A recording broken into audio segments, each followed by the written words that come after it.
Back When is sponsored by Seawe, the National Trust's photo printing partner.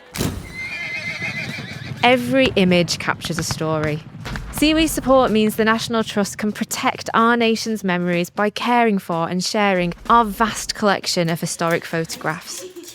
Through our work together, we're uncovering precious and previously unseen images for everyone to enjoy.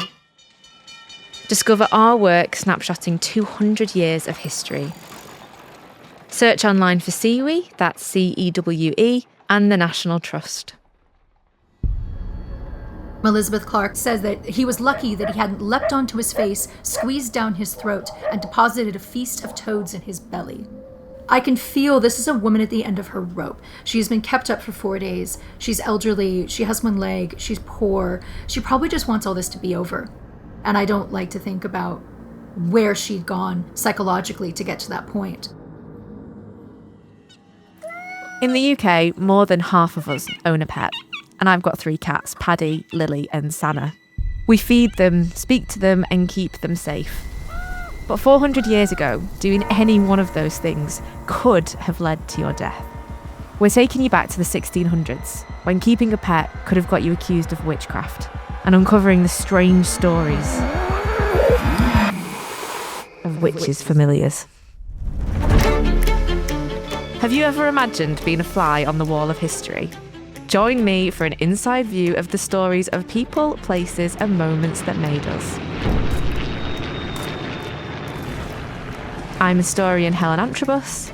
Lean in for a tale from time, back when.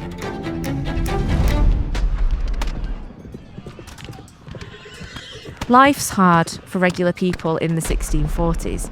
There's political instability, the English Civil War is raging, and communities are poor. Life's even harder for older people, particularly if you're a woman. Because of your age, you might have lost your husband and live alone. You might find it hard to make friends. So poor and alone, you befriend a stray cat. You offer it scraps and perhaps give it a safe place to sleep in exchange for comfort and company. And the next thing you know, your neighbours are accusing you of witchcraft. And if you're found guilty, you'll hang.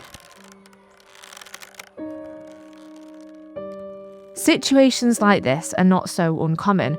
Women who are already outliers in society are suspected of witchcraft if they're seen to do anything that isn't the norm, which could just be feeding a cat. But why is this the case?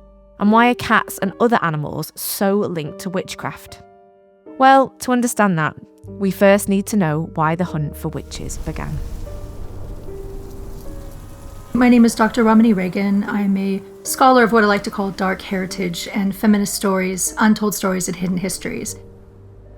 The stereotypical idea we have today of a witch is usually of a woman. She's quite evil, she's on the fringes of society, she isn't very attractive, she's old, and that is something that was born out of the later witch trials.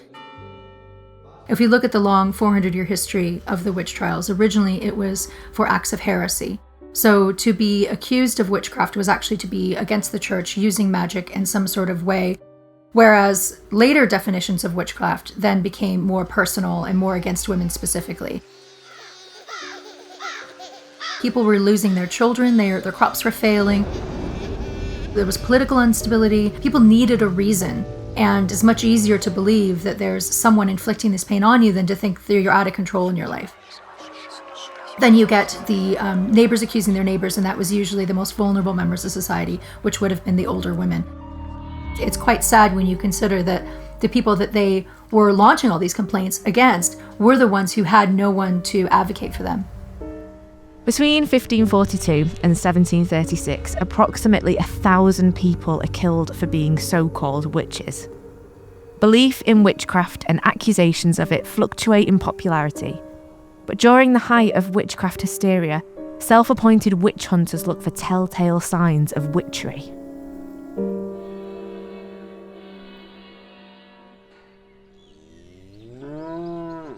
One of the signs that someone might be a witch is if they had an unexpected relationship with an animal, as animals with no obvious use are suspected of being the devil in disguise, luring people into the realm of black magic.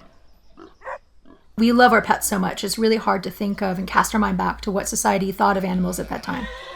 Animals belonged in barns, they belonged in fields, they could not be kept close to humans. When it comes specifically to the idea of the animal familiar, was this idea that these people being on the fringes of society, they didn't have friends, they didn't have any kind of opportunity for closeness and companionship. The animal must be working for you, and if that job isn't necessarily obvious, then maybe it's something secretive and it's scandalous and it's probably even satanic. And especially too, if somebody is seen speaking to these animals, well, the idea of somebody just having a lovely conversation with their pet cat, which now today we think of as quite normal, this would be no.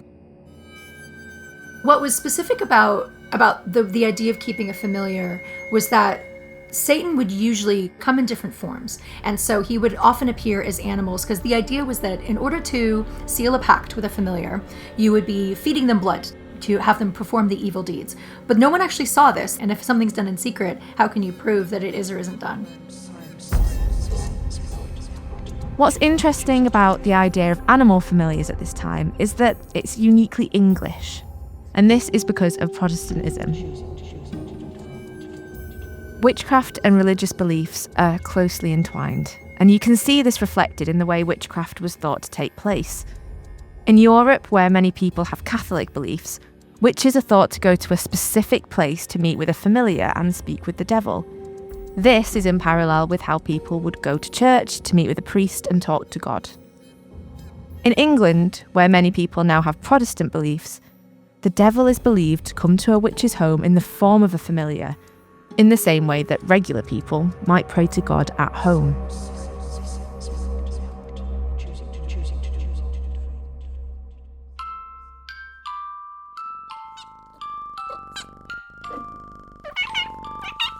So how do animals like cats get people into trouble? One of the most well-documented cases is that of Elizabeth Clarke, who is the first woman to be persecuted by the self-proclaimed Witchfinder General Matthew Hopkins and his associate John Stern. At a time of heightened paranoia about witchcraft, Hopkins claims to have been officially commissioned by Parliament to uncover and prosecute witches. He and Stern are the driving force for the witch hunts between 1645 and 1647. Elizabeth Clarke herself is believed to be from a family of witches. So when one woman in the village becomes unwell, her husband blames Elizabeth. She was very elderly, very poor, and she was living on parish charity. He was the first to accuse her, and the rest of the community were very quick to fall on board as well, and any kind of grievances they could think of. They harassed her so much that she actually confessed to it. She said, yes, absolutely, I have had dealings with the devil and many witches besides. But she refused to name any of these witches. I think she was just kind of talking a bit of trash, actually, just to get them off her lawn. That's what I think. But they took this and they ran with it. They took what Stern had written of her supposed confession, which to me is just a woman yelling on her porch, and from there they got a warrant. And this warrant allowed them to gather the searcher to come and search her. And with them, Matthew Hopkins and John Stern were able to also watch her. When someone is accused of witchcraft, they're tortured until they reveal their otherworldly powers. They're pricked with needles to see if they bleed, they're stripped naked and searched for a witch's mark. And they're kept awake and watched intently.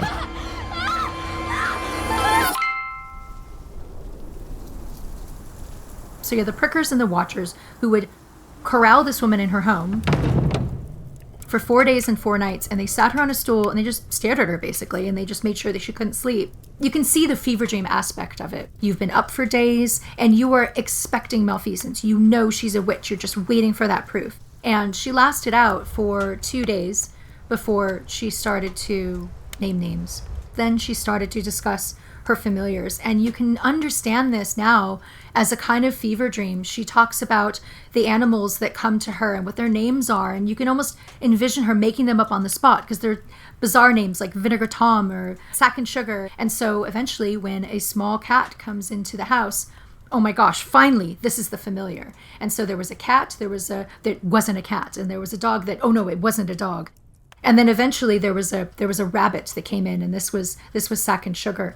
And this is when we get a quote from from Elizabeth Clarke herself. Stern is kind of making a joke, saying, "Oh, this is your grand familiar," and she says that he was lucky that he hadn't leapt onto his face, squeezed down his throat, and deposited a feast of toads in his belly. I can feel this is a woman at the end of her rope. She's been kept up for 4 days. She's elderly. She has one leg. She's poor. She probably just wants all this to be over. And I don't like to think about where she'd gone psychologically to get to that point. And with regards to her supposed familiars, we have a small white cat, we have a fat white dog, then we have a tall, skinnier dog, and then we have a rabbit. That's it. Maybe they made all this up, but it does seem like perhaps these animals genuinely were in her house. But it also seems to me that if you are an elderly woman you're an absolute castaway from your society, you don't have an opportunity for love and companionship, but you do have a dog, you have a cat, and you have a rabbit. And that's that. And that was enough to have her marked for execution, which she was later that year, so it was quite swift, and she was hanged for witchcraft in 1645. Elizabeth Clarke isn't the only woman to be accused of witchcraft, partly because she kept pets. But her story is one of the most well documented at the time. Having said that, familiars are actually more popular in witch hunt propaganda than they are in the trials themselves. The mystery and intrigue surrounding their supposed relationships with witches fascinates the general public, which is perhaps why, so commonly, we see witches with an animal sidekick in fictional stories today. Cats, owls, toads, bats, and rats are all some of the familiar characters we see in fiction like Harry Potter, The Worst Witch, and Halloween celebrations. But behind the folklore and the fiction is a much darker truth.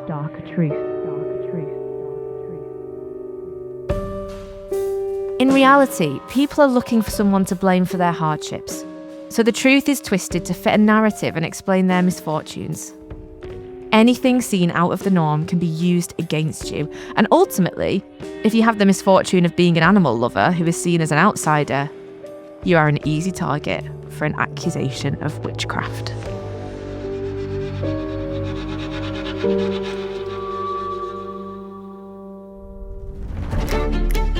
If you'd like to explore objects and links to witches at National Trust places, head to nationaltrust.org.uk, where you'll also find Halloween events and activities for the whole family.